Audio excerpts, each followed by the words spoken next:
I'm Shanna from Psyence Fair, and I've organised the psychedelics talks today.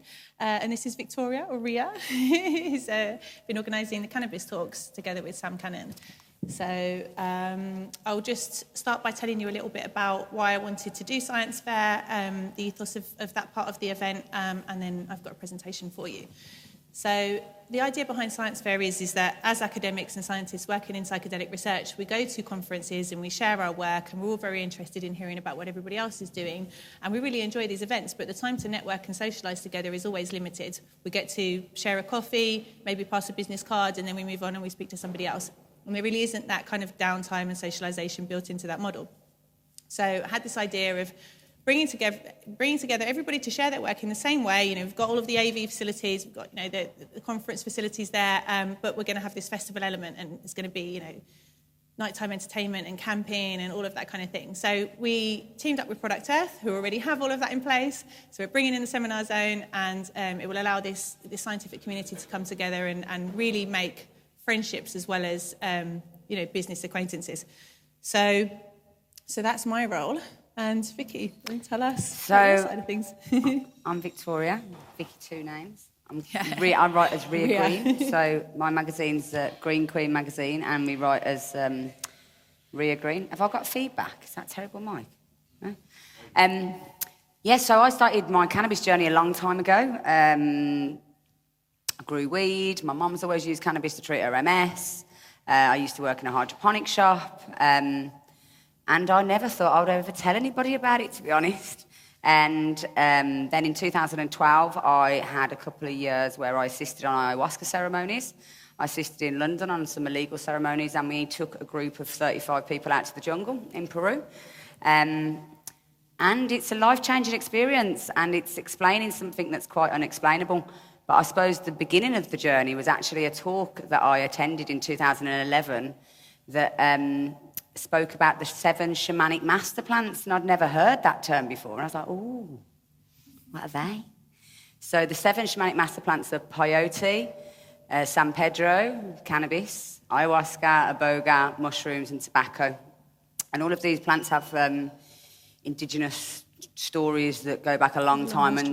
And the principle is they've all got a spirit. The spirit of the plant is here to help humanity, and they all have their own personality or flavour or music or style or whatever you want to say, or however you want to call it. It's like us, they're all completely unique. And that started my journey on the plant medicine road. And I was lucky enough to attend the first ayahuasca conference in Ibiza, 6 months pregnant. And it's a really interesting journey. And what I'm seeing now is this amalgamation and merging between the other plant medicines and cannabis, and them all being grouped together. Another example of this was Breaking Conventions. I don't know if any of you have heard of it. Breaking Conventions is an academic psychedelic conference that runs every 2 years in Greenwich University. Really interesting and very sciencey, very credible, using academics, professors, maps, Psyence Fair. And they had a whole cannabis space there. And I think it's interesting that cannabis has been slandered for so many years as the gateway drug, and I think it's going to be the gateway to a lot of other positive things, including the psychedelics and all of the plant medicines, and they all have their space. So it's a really nice way to open up to create this camaraderie between the two specialisms. And also the academic space is, the psychedelic space is very academic. They're very credible and they're very sciencey. So if we can bring that over to the cannabis space and every time we talk about it, make it more and more credible, I think that's powerful for everybody. And it's really interesting that you use the term gateway, because it's always been that, you know, that negative connotation of it, you know, it's encouraging people to try other substances, and that's been completely disproven. We know that's not the case, but you've used it in another way, which is really interesting, that it's laying the foundation for this process of recognition of other substances and their therapeutic potential, and eventually, you know, we hope to have legal access, whether that's in the form of the prescription route, or whether that's decriminalisation and eventually, you know, it's just that cannabis is at the forefront and is doing all of that groundwork, and then substances like psilocybin. Well, all the master plants are doing their work. So the psilocybin research, the ayahuasca. I mean, there's been some. I mean, like, look at Leonardo DiCaprio, perfect example. You can tell somebody who's drunk ayahuasca and thought, you know what's the bigger picture here? And there's lots of Hollywood. There's loads of old money. There's loads of old money, like Trustafarian people that are drinking ayahuasca. There's loads of politicians, academics, and it's almost like each of the shamanic master plants embodies the principle of what the plant's like. So the vine has reached the people who it needs to reach. Cannabis is like a weed. It's spread everywhere all over the world, you know. Iboga, the root, the African roots, to get into the root of the problems, great with dealing with like heroin addictions and like deep-rooted problems. So the shamanic master plants lead the way for all the other plants. So all of the plants are teacher plants. I'm an aromatherapist by trade originally, and it's interesting because all of the terpene stuff we're talking about in there completely transfers over to aromatherapy, things like lavender oil, tea tree oil. So all of the plants have got something to share, but the master plants lead the way, and they are the gateway into all the rest of them. But without any further ado, I'll pass you on to you. Thank you very much. It was a great intro. So I am going to stand over here for this part. So I've already introduced myself, Shana Marinan. I am the founder of Psyence Fair. This is a new event, but also I work for 4C Labs, and there I'm a special advisor for psilocybin studies. So I'll just give you a couple of minutes of background about what I usually do. So where we're at with 4C Labs is that they are a medical cannabis company, firstly, but they are going through the licensing process to produce psilocybin, first for research purposes and later as a prescription medication. So we will be running our own clinical trials. We are not at the stage where we will be able to discuss the protocol of those particular trials for various reasons. So instead, I am going to talk to you about another clinical trial, which I had the pleasure of knowing very, very well, because I was a participant on it. So protocols for psychedelic studies, of course, they vary. Now, this varies because of the condition being looked at. Often they are healthy volunteer studies, such as the one I was involved in. It depends on the experimental hypothesis. Sometimes we're looking at behaviour changes, personality traits, rather than health and well-being. The dosage can vary. There have been studies around microdosing, less, but even in terms of the macrodosing, the amount can vary. The frequency, sometimes it's a one-dose intervention, sometimes it's two, and the setting can also, of course, vary. But there are some consistencies, I think, between how things are generally done within the research setting at this point in time. So the one that I was involved in was assessing the effects of psilocybin on cognitive functioning, and that was at King's College London. So why did it appeal? Well, I had been looking at psychoactive substances for a number of years. I have previously worked for Parliament for 5 years. I worked at UCL for 2 years. I worked at University of Hertfordshire. I have been at London School of Hygiene and Tropical Medicine, and I started off, did a PhD, and it was around HIV and migration, and I started off more generally in public health, but I always had a real interest in the therapeutic applications of psychoactive substances, so I was able to move my career more in that direction. And then working at the psychoactive substances unit for a couple of years, we looked exclusively, at what some of these substances can do and what they really are and everything else. And I was personally naive in some senses because I hadn't had a profound psychedelic experience of my own. So I, read about them and knew all of the kind of, exactly how they, what's going on a biological level, but not really what that felt like. So it really appealed to me to have this supervised experience because the thought of doing it outside of that clinical setting was scary in some respects, not so much because of the pharmacology of the substance. I know that psychedelics are very safe, but I was scared of maybe, who would be there, how would I behave, what could happen when I'm in this altered state of consciousness. And I found the idea of being in a hospital setting with clinicians and researchers very reassuring. And I knew that, I recognised some of the names, and I knew it was a very prestigious institution, and I'd read the protocol, and the screening as well was very comforting to me. So I'll talk a little bit about the screening because, again, this is there are some consistencies across studies as well in terms of who is accepted. Now, I do want to say that at 4C Labs we're committed to broadening this access. So we'd like to do more of a pragmatic trial design where we can include people who maybe would be excluded under the current model. That's something that we're really committed to trying to do because at the moment it's if you are applying for a clinical trial that's looking at a particular health condition, you often have to have only that health condition and nothing else, and you have to have it to an extent that's sufficient for you to qualify, but not to the extent that you are extremely ill. So it can be that the majority of people end up being excluded, and we would like to change that, but it isn't easy because screening processes, of course, are there for very good reasons as well. So I'll talk to you a little bit about the screening process I went through. So the first thing was an online form that I completed, and gave some brief medical history there. I had a callback, which happened within 2 days, because I was convinced that there was going to be like millions of people applying, or loads of people applying for this trial, and I didn't expect to get a callback, but I got one really quickly. On that call, I agreed for the researchers to access my medical records. I answered some more questions, just to see if I had any pre-existing health conditions or any issues around drug or alcohol use that would have precluded my participation. And then I passed that, so I was invited down for a hospital visit. On that hospital visit, I had all kinds of tests: ECG, urine tests, blood tests, my heart rate was taken, my blood pressure, my BMI was measured, and I had lots of psychological rating scales to complete to ensure that I had no pre-existing, undetected psychological issues that could have meant that it might not have been a good idea to participate. So I passed all that. And then we had the preparation. So we had a really interesting meeting with the lead researcher. It was me and a few other women, because there were 5 of us on the day.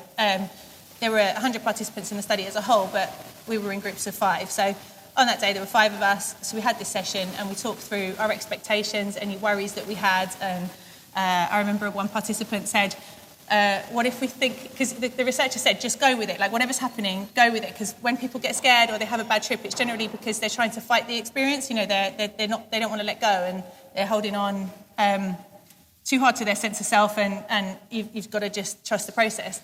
So I made this commitment that I was going to say yes to whatever came up, and one of the other participants said, but what if we think we're dying? And he said, then just die. And he laughed, and it was a bit scary for a moment, but he said, no, I can assure you, you won't actually die. He said, but if you think you are, just go with it, because it's part of the journey. So that was fine. And then, and of course, we all know psychedelics are very, very safe, and there's been no serious complications to date in any clinical trial. So I felt confident on that level.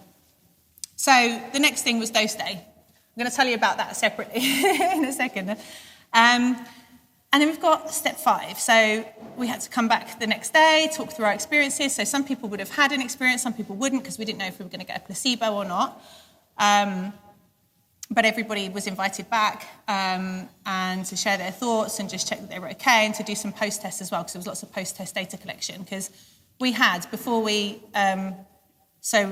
had our dose day, we'd been measured on lots of different things, including our empathy and our ability to recognise human facial expression. So we were shown lots and lots of images of human faces and asked to identify what expression we thought that was showing, like all kinds of tests. And also our things like our mathematical ability or our, language recall, lots and lots of tests. So we did that in the pre-test, and we did it again in the post-test, and then we did it again on step 6, which is the last stage of follow-up. So I think I've put here 96 days, but I think it was actually 86 days. We had a follow-up then, so we were sent some information in the post, some rating scales we had to complete. We had a phone call. But now, the interesting part. So I had fully convinced myself that I was going to get the placebo, because I knew it was a real possibility. There was a 33% chance that the capsules we were all given 5 capsules. They could have been completely empty, or 2 of them could have been active and 3 of them could have been empty, which would have meant you'd getting a 10 milligram dose, or all 5 could have contained psilocybin, in which case you're getting a 25 milligram dose, which is quite a large dose. We didn't know, and neither did the researchers. Could have been that we all got placebo, could have been that we all got an active dose, could have been that some of us got one and some of us got the other. I had convinced myself I was going to get the placebo because I really wanted to get the active dose. I really wanted to have that experience, but I had to kind of measure my expectations. And they'd prepared the hospital really well. It was all, we were on a hospital ward, and they'd closed the ward, so it was only us there, and we all had our own beds, and we had a curtain around it, and we had someone who stayed with us the entire time, like a nurse-like figure, and then the lead researcher who's a psychiatrist, he was circulating. But they had made it as comfortable as possible, so it didn't resemble what we typically think of as a hospital ward. So I took my capsules and I lay down and I closed my eyes, and I'm just listening to the music and I'm just looking, and I'm starting to see little patterns, but I'm thinking, is it just because I never do this? I never just lie down and just focus on nothing and listen to music, and I'm always either running around or trying to get to sleep or trying to wake up.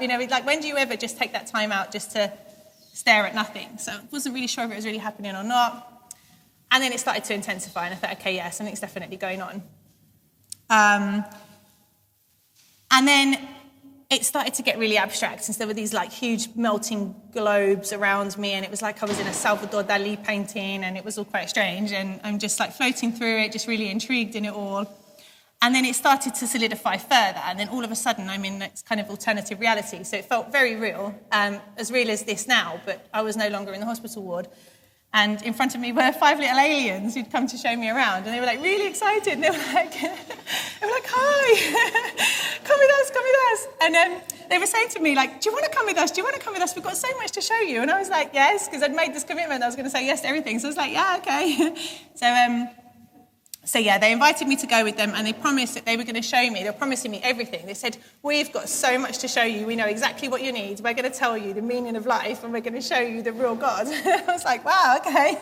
So I tried to go with them, and at first I couldn't fly. Like, they could all fly, and I didn't know how. So, I was there for a while, like, trying to learn how to fly. And they told me that... They were saying to me, you're not completely happy, and I was like, I am, I'm fine. And they were like, no, you're missing something. We're gonna show you what it is, though. Come with us, and we'll show you. I was like, okay. And they said, but first, you need to let the clinic staff that you're coming with us, so they don't worry. And I was like, really? They were like, yeah. So tell the researchers where you're going. So I pushed off my blindfold for a bit, and I had this feeling like this is going to sound so silly. Instantly, I knew I was back in the hospital. I knew I was part of the clinical trial. I knew who was around me, and I felt so silly saying it, but I had to do it. So I said to them, some aliens here, they want me to go with them, is that okay? And the nurse was just like, that's fine. I was like, okay, I'll be back. And she was like, okay, bye. And then I put the mask back on, and I went with the aliens. And so we flew all around the world. So it stopped looking like a Salvador Dali painting, and it turned into what seemed to be real places in the world, but none of which I'd visited before. So, I'm seeing the world like far down below, and we're really high in the sky, and I can see the vastness of it all and everything, and we're just, we're going around, and then we get to somewhere interesting, and we stop and we explore a bit. And one of the first places we stopped was in the Amazon. And we're walking through, and it's so real, like I can feel like the sticks crunching under my feet, and the undergrowth touching my skin and everything, and it's like we're really there, and it's hot and humid, and then all of a sudden a shaman appears, and he's not happy, he's really angry. He was saying to me, You've come with those researchers, they're appropriating our ancient knowledge. And, he was really upset about it, and he was saying, like, thousands of us died for this. He was just relating it to, the way that their lands had been taken years ago and everything else. He was saying, you come and took our lands, and now you're taking our knowledge, and it's not that we don't want you to have it. We know how much these medicines can help, but you can't patent them and act like they're yours. You don't control them, you don't own them. And I was like, okay, I'll pass that on. And he was just like, yeah, you must tell them, you must tell them. And I was like, I promise I will. And, I felt this enormous sense of guilt. It was like just centuries of negative things that have happened to these communities. And it was like we were in this place where there is no time and there is no space. It was just a really strange feeling to feel like everything that he was feeling. And, so I was committed to passing on that message. And then I encountered, a scientist. And so I actually know this person. It was somebody I worked with at the time. So then she appeared, and she was really excited. And she was like, this data is magnificent. This is groundbreaking. We've really got to get this out there. We need more participants. We need to publicise this trial. We need to turn this into a pharmaceutical. And I was like, oh no, because I just had the shaman telling me something that I felt was really conflicting with this message, and I didn't know what to say, and I felt, just really torn.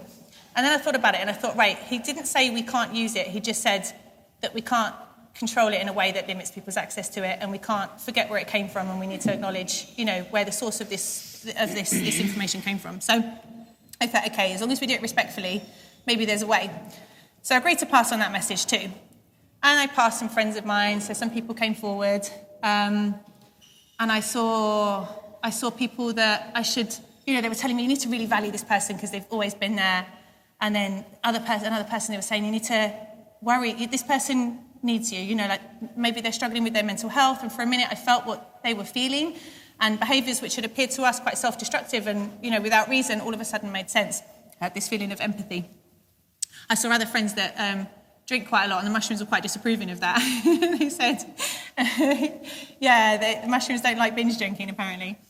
And I know, I just wanted to say as well, before we go further in this, some of you have probably heard other people's trip reports before, and I know it can be a bit like, I guess you had to be there, but I'm hoping that at the end, you're going to realise that this, that there's a point to this story. So we went on and we found an Inca pyramid, and we were climbing and climbing and climbing, and it was like, you can see the summit, and I'm just convinced that at the top, that's where I'm going to find the real God, because they keep telling me I'm going to find, the meaning of life and the real God apparently is a plant spirit. And, so we're climbing and climbing, and it's almost like trying to reach a rainbow, because the closer you get, the more it moves in front of you and just seems completely out of reach. And then a golden globe appeared, and it's at the summit, and I'm nearly there. And I start to get really, really excited. I'm like, okay, this must be it, this must be it. And I'm just imagining like this complete ecstasy that's going to happen when I get inside this golden globe, and I'm going to get all of this knowledge, and everything's going to make sense. Enter the golden globe, and boom, like fall out the other side. And I fall into green fields. So this green field is actually where I'm from. So I'm from a farming family. This is one of our fields, and it was a field just like that. So I thought, okay, this is amazing. I mean, this is beautiful, but I see this all the time. I don't get this. I don't get why I've just entered this gold globe, and it felt like it was absolutely everything. It felt like the most momentous moment of my life, and I've just fallen out of it into a field that I know very well. So it's like, okay. And we carried on.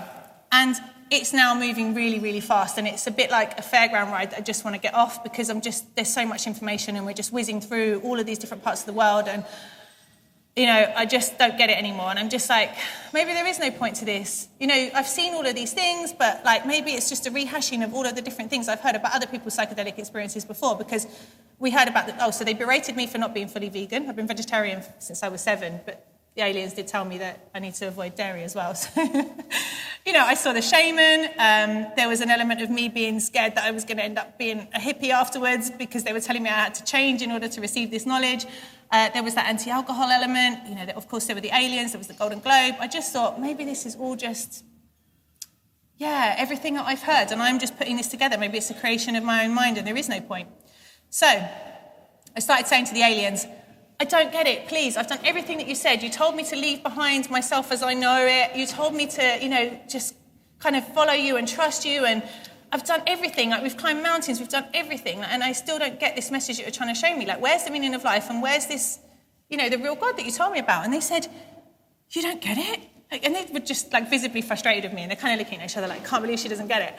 And they were saying, we've shown you so much, you don't get the point yet? And I was like, no, I really don't get it. What do you mean? And they said, this is the destination. Life is the journey. It's not about getting to a particular point. It's not about achieving a certain thing. It's not about having a certain title. It's not about, possessing something. You have to enjoy the journey. All of these things really exist, and they're all available to us. And then it just kind of slapped me in the face, because the thing that I had dismissed, those green fields, they really are accessible to me. I see them all the time. And for me to say, oh yeah, they're beautiful, but almost take them for granted, not appreciate them because they're normal to me. That, the aliens were saying, you can't do that. You have to look around and see the beauty in the everyday experiences that you encounter. So I had tears streaming down my eyes, and I was going I get it now, I get it now, I get it now. I'm so sorry for any complacency. I'm so sorry for taking things for granted, for not appreciating what I have enough, or always being focused on the next thing. And I think we all do that, because they were saying to me, there is no tomorrow, because every time you get to tomorrow is just in front of you again. There's always another tomorrow. And that was the feeling I had when I was climbing those steps up to the summit of the Inca. It was always just ahead of me. So I felt just completely overwhelmed with emotion. It was so poignant. It was sad, but it was beautiful at the same time. It was just really, really powerful. So I feel like I did discover the meaning of life. And then I just started to wake up, and the walls were still breathing. And I had a moment of panic about my kids and my family. I was like, is everybody okay? I've just been missing from this universe for 4 hours. Everyone was fine. I had my integration the next day, and I cried all the way through it, just from the sheer emotion of it all, out of happiness, but just, recounting everything I'd learned. And I had a long tube journey home. They tried to pay for a cab for me, but I was travelling an hour and a half across London, and I didn't think it was necessary. So I stood up in rush hour and just typed out the whole experience, and that's become the basis of this talk. But yeah, it was absolutely life-changing experience, and I'm so glad that I participated in that I had that opportunity. And yeah, hope you enjoyed my talk. Brilliant. So, any questions? I've got a few questions. Yeah. I'm really interested about the setting. So I spoke to Maps, there's the American, and they do the placebo, and they said exactly what you said at the start, which is just to sit silently and contemplate on stuff, and people get a therapeutic benefit from just doing that and having the placebo. Yeah, absolutely, because where I had convinced myself that I was probably going to have the placebo, I was sitting there thinking, at first I was like, maybe I'm going to be bored because I'm going to have to stay there for like 4 to 6 hours anyway, and just lying in his bed. But like, after a while, if you're convinced that you've had the placebo, you are allowed to read or something, but you're really strongly encouraged to just give it as much chance as you can in the darkness with the headphones on and the music, and just relax into that experience, because it affects people differently, and even if, like you said, even if you've had a placebo, it might be a therapeutic experience for you anyway. So, and of course, you've got, whether you get the placebo or not, you've got the integration, and you've got the preparation and the integration, and both of those are therapeutic in themselves. If you remove that part of the model, then all you've got is the psilocybin molecule. Yes, I'm sure that is powerful, but it's the whole process. It's a sandwich. You need the beginning part and the end part to secure that and to make sense of that. So, the placebo. Because that is a reoccurring thing about the space holding. So, like the Psychedelic Society speak about it, and they're saying like that's integral to the experience, because that's where the safety aspects comes in that you mentioned. Because that's so you can go deeper when you feel safe. I'll join you over there for the questions, actually. Okay. Another thing about the music. What music did you take your own music? No, so they provided music, and it was a specially curated set of tracks. So it was really interesting because it had no vocals in it, because the vocals might lead you in particular ways, but it was really beautiful. So just lots of beats and some nature sounds, and I don't remember a lot of it, because once you start the experience, the music's kind of you're not conscious of it anymore. But it was really nice as I was getting into the experience, and then it's just kind of like it's a very long track. So even when I was coming out of it, the music was still playing. And what did you do at the end? Did you have like a group share where you all shared each other's experiences? Not on the day, because nobody else had an experience quite as deep as mine. So when I kind of came to and woke up, there was other people had either left already or they were preparing to leave. Some of them had presumably received a placebo. Some of them had maybe received a lower dose or just maybe not responded in the same way as me. But I had the most profound experience that day. So.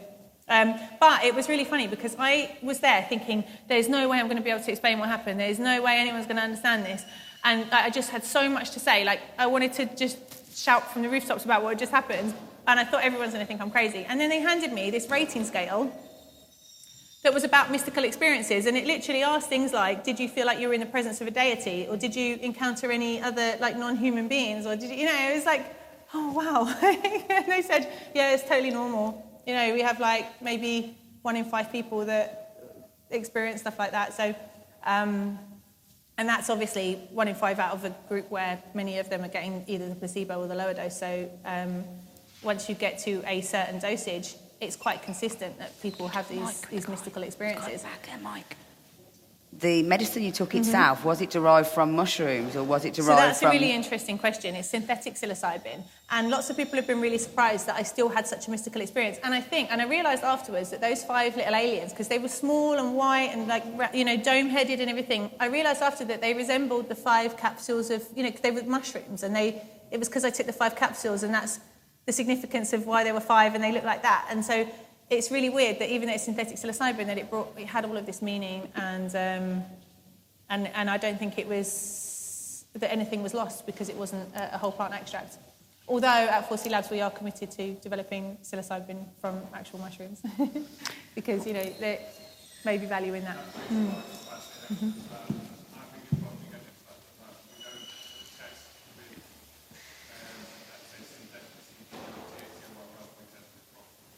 Yeah, I think in the clinical research setting, it's really difficult at this stage to work with whole plant extracts because there's just a lot of variables there.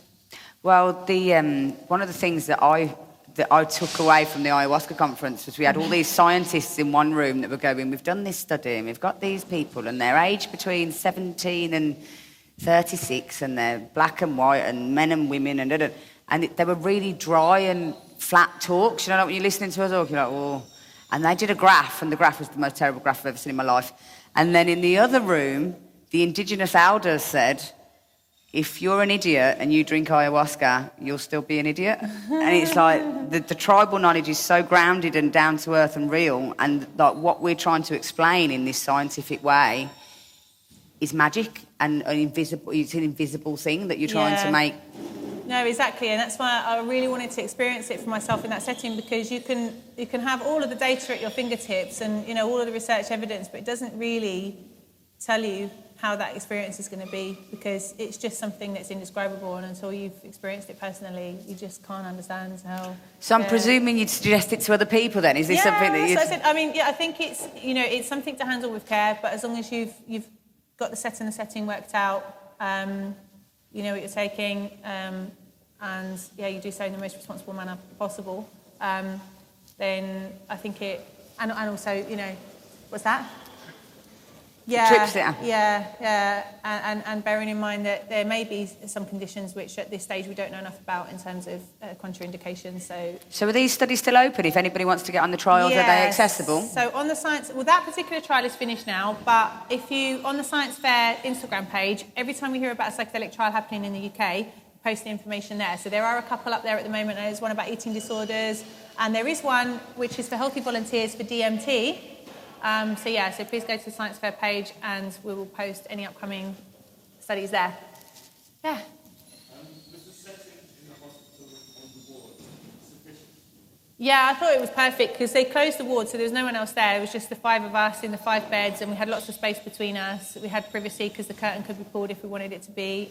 We had our sitter, and I don't think you could close it to separate you from the other beds, but it had to still be open so that, there was, because the circulating clinician was there as well. And but for me, it was just, that's exactly the setting that I'd like. I know to some people that sounds horrific because they want to be out in the jungle somewhere and in nature and everything else, but I really appreciated the kind of clinical supervision aspect of it. And, they even had antipsychotic medication on hand, so if anybody had an extremely bad trip, then, there were ways of dealing with that. But I think they've said that nobody had you might experience challenging moments, but nobody had overall a bad trip at that point, was the feedback. Yeah. What was the group? What was the group like? There was a camaraderie between the group? Yeah, so this is really interesting. Everybody was vegan, and then, out of the 5 of us, 4 were vegan, and then there was me that's, almost vegan, vegetarian since I was 7 and trying to be vegan, but sometimes fail. And it was, I thought that was really interesting. And then it came up again in the conversation with the aliens. So I don't know what the significance of that is. I don't know if we were more likely to have an affinity with psychedelics because of any shared kind of narrative with veganism, or whether it's because vegans are more likely to pass the screening. I don't know. But it was that was interesting. But we all got on, and we didn't have too much time to really get to know each other because we had that one session of preparation together. Our integration was separate, so I didn't see them when I returned the following day, which was a shame because I really wanted to be like, oh my God, what happened to you? But we didn't, our paths didn't cross after the day. So. Did anybody,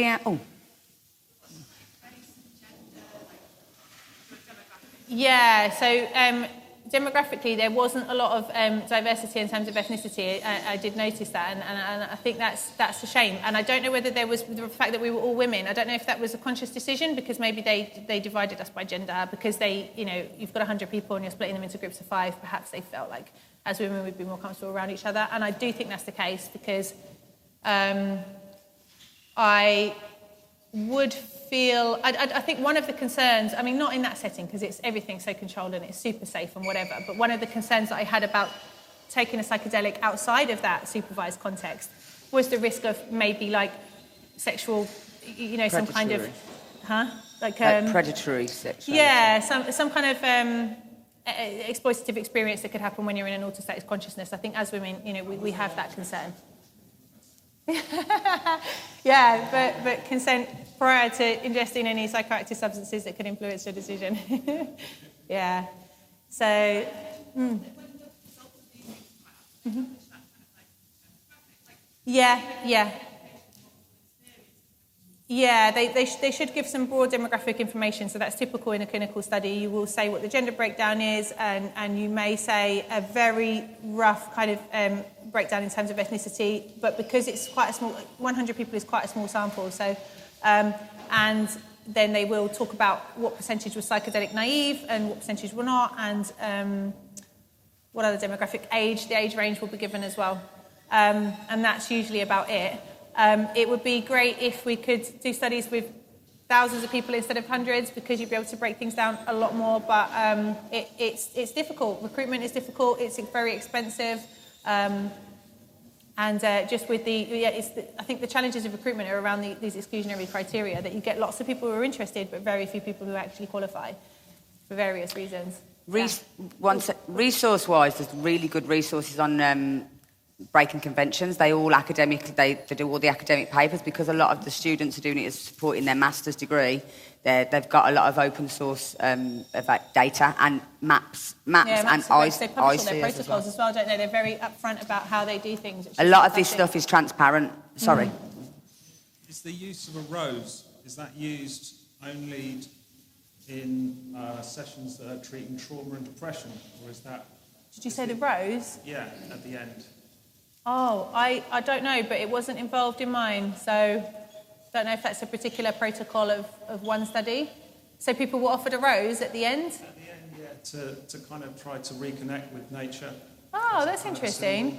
Yeah, no, we had nothing like that, but we were told that we could bring something from home if we wanted to, like a photo or, an object that maybe would keep us grounded if we wanted to. I don't think I brought anything like that. Did you actually say, did you take the big dose or the medium dose? Well, I don't know. So in November I'll be able to find out, because for 2 years the study is completely blinded. So you are not able to find out what you took. I assume that I was given 25 milligrams. It's possible that I was given a low dose and just had a very strong response to that, but I'm 95% convinced that I had 25 milligrams. But yeah, I do want to find out. And I also want to find out how my post-test compared with my pre-test, because, we did all of these tests, like I was saying, on, it was about memory recall and testing personality traits and lots of other skills.